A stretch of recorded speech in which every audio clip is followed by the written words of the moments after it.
Bonjour à toutes et à tous et bienvenue dans l'Instant Bible, votre rendez-vous hebdomadaire qui explore les grands thèmes de la Bible de manière simple et aussi accessible.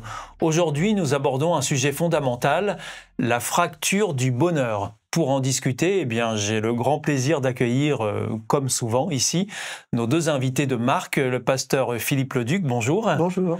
Et Pascal Rodet. Bonjour, bonjour à tous. Merci à vous deux d'être avec nous. Nous allons voir ensemble comment, selon la Bible, la désobéissance originelle a brisé cet équilibre initial de bonheur et quelles sont les conséquences concrètes pour nous aujourd'hui. Restez donc bien avec nous, c'est tout de suite dans l'Instant Bible. Alors, dans cette première partie, nous allons chercher à comprendre la notion de manquement ou péché, comme on le dit souvent, telle qu'elle apparaît dans la Bible et les conséquences qu'elle entraîne. Alors, pour beaucoup de gens, on entend parler du péché originel, mais sans vraiment saisir ce que cela implique. Alors, Pasteur Pascal Rodet, est-ce que vous pouvez nous expliquer de manière simple ce que l'on entend dans la Bible par péché ? Alors c'est vrai que le mot tel qu'on l'entend comme ça, le mot péché, ça fait un peu peur. Hein. C'est pas quelque chose de très joyeux, de très extraordinaire. Un peu vu en plus, hein, c'est très archaïque comme mot quand on l'utilise.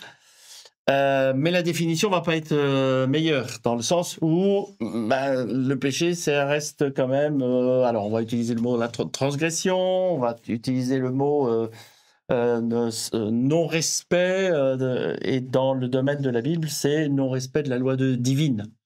Hein, c'est un peu cette définition-là du péché. Dans la pensée hébraïque, d'ailleurs, c'est aussi le fait de louper la cible, de louper l'objectif dans lequel on veut atteindre. Et ça, quand on parle aussi de originel, hein, péché originel, on pense tout de suite à Adam et Ève. Et c'est vrai que même dans le Nouveau Testament, on renvoie à cette notion-là de ce qui s'est passé véritablement entre Adam et Ève et Dieu. Et c'est ce qu'on peut lire dans Romains au chapitre 3 et au verset 23. Tous ont péché et tous sont privés de la gloire de Dieu. Et c'est ce qui est le démarrage du début, cette séparation entre le divin et l'humain, de par une désobéissance et un non-respect de la loi divine. Alors, pasteur Philippe Leduc, on parle de désobéissance, et donc une des conséquences de cette désobéissance, c'est d'être privé de la gloire de Dieu. Est-ce que c'est la seule conséquence et qu'est-ce que ça revêt, en fait, d'être privé de la gloire de Dieu également ? Alors, je veux répondre avec deux textes que je prends. Le premier dans Ésaïe, Ésaïe 59,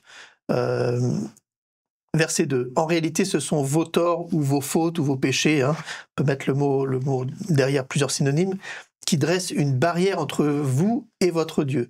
Ce sont vos propres fautes qui le poussent à tourner la tête pour ne pas vous écouter. En fait, le péché est une barrière, quelque chose qui va nous éloigner de la présence de Dieu, donc de la gloire de Dieu, comme le verset nous le disait tout à l'heure. Et donc cet éloignement-là va produire ses effets. Comme Dieu est à l'origine de la vie, le péché, et ça c'est le deuxième texte que je voulais mentionner là, c'est dans Romains 6, verset 23, hein, qui nous parle du salaire du péché, donc le résultat, la conséquence du péché, et on nous dit clairement que c'est la mort. Hein. Donc là, la conséquence est lourde. Elle est terrible, parce qu'en effet, plus on s'éloigne de la source de la vie, plus on va vers la mort. Donc la conséquence du péché, c'est la mort. Et donc Dieu, son objectif, c'est qu'on lui obéisse, nous, en tant qu'humains, c'est ça l'objectif ? Oui, l'objectif de Dieu, c'est pas qu'on lui obéisse, c'est pas ça l'objectif final. L'objectif, c'est quand même d'être heureux. Hein.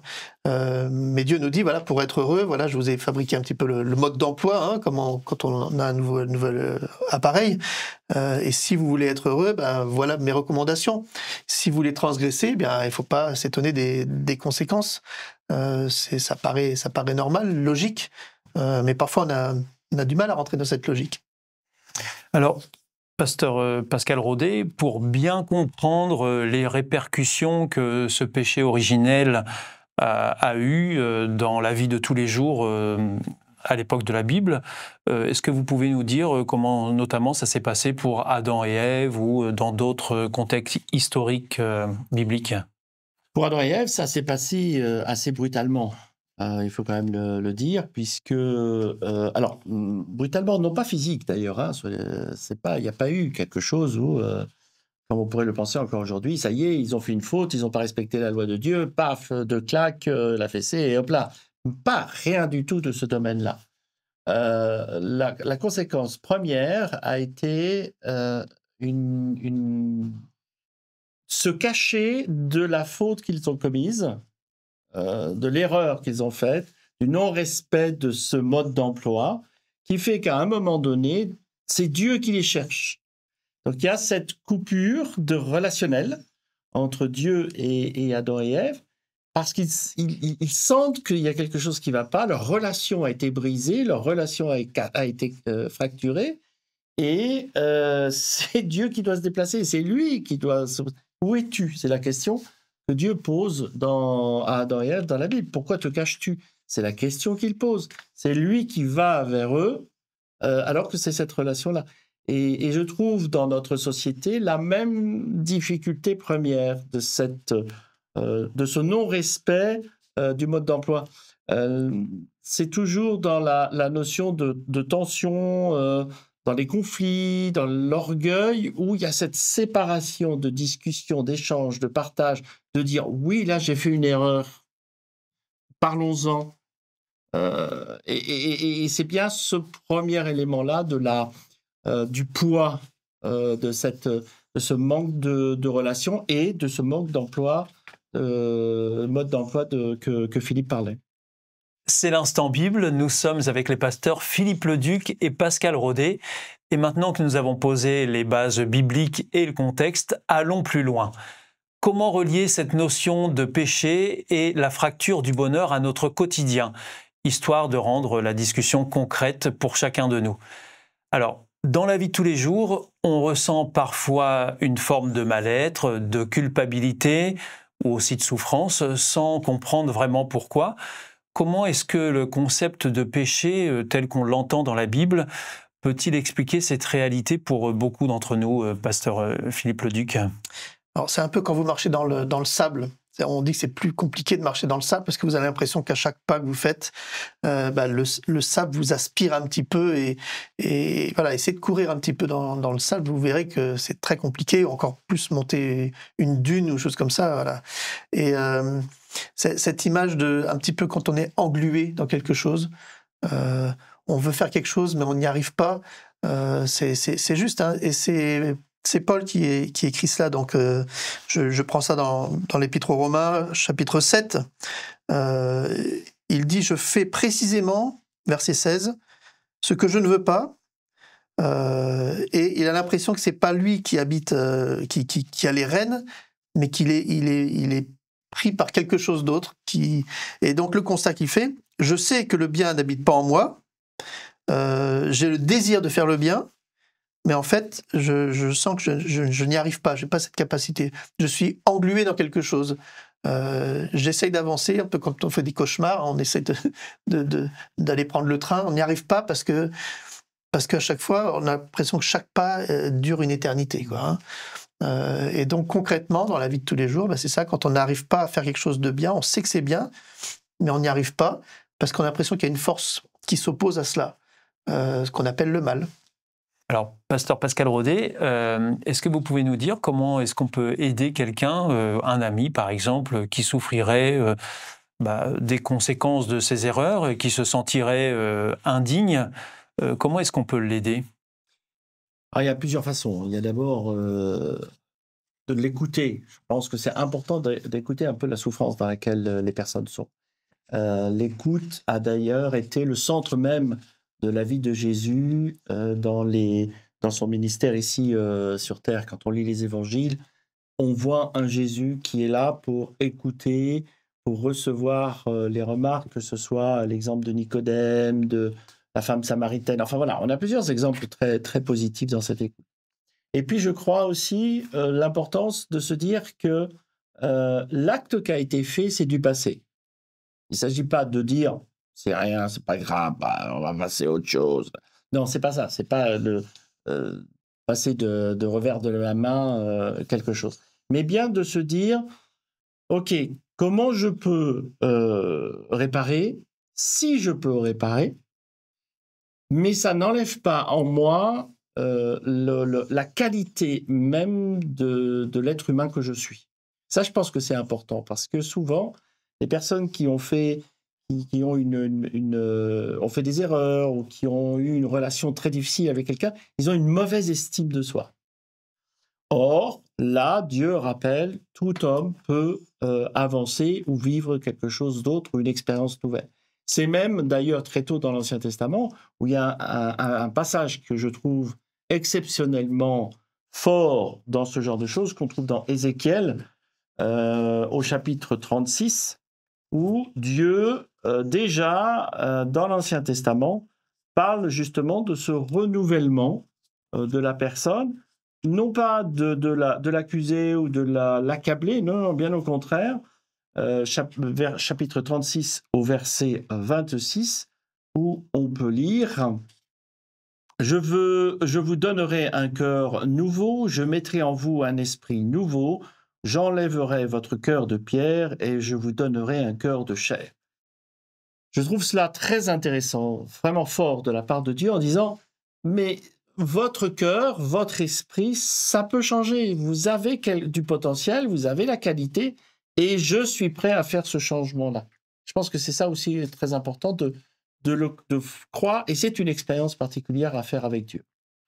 Alors, Pasteur Philippe Leduc, pour finir peut-être sur une note d'espérance, si le péché est une fracture, est-ce qu'il existe une réparation? Ah oui, parce que là on a dit qu'on pouvait tomber, hein, mais le texte biblique nous dit qu'on peut se relever et que quelqu'un est là pour nous relever. Le texte peut-être le plus connu de la Bible, peut-être celui que certains disent il peut résumer toute la Bible, c'est Jean chapitre 3 verset 16.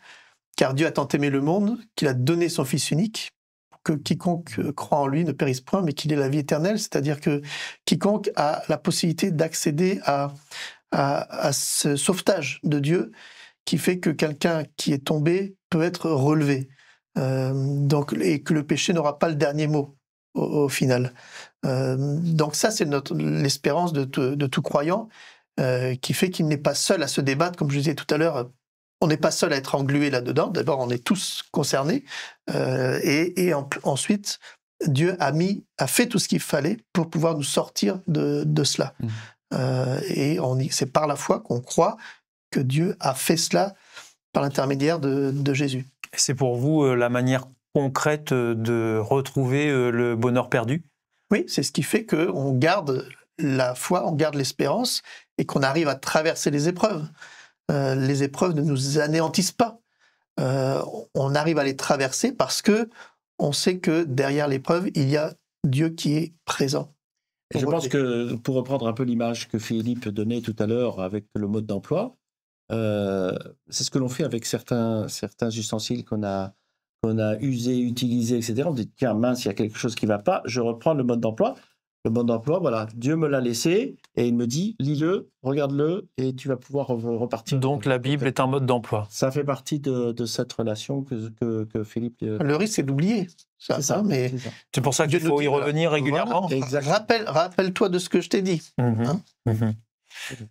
Merci beaucoup, Pasteur Philippe Leduc et Pascal Rodet, pour vos éclairages sur ce sujet essentiel.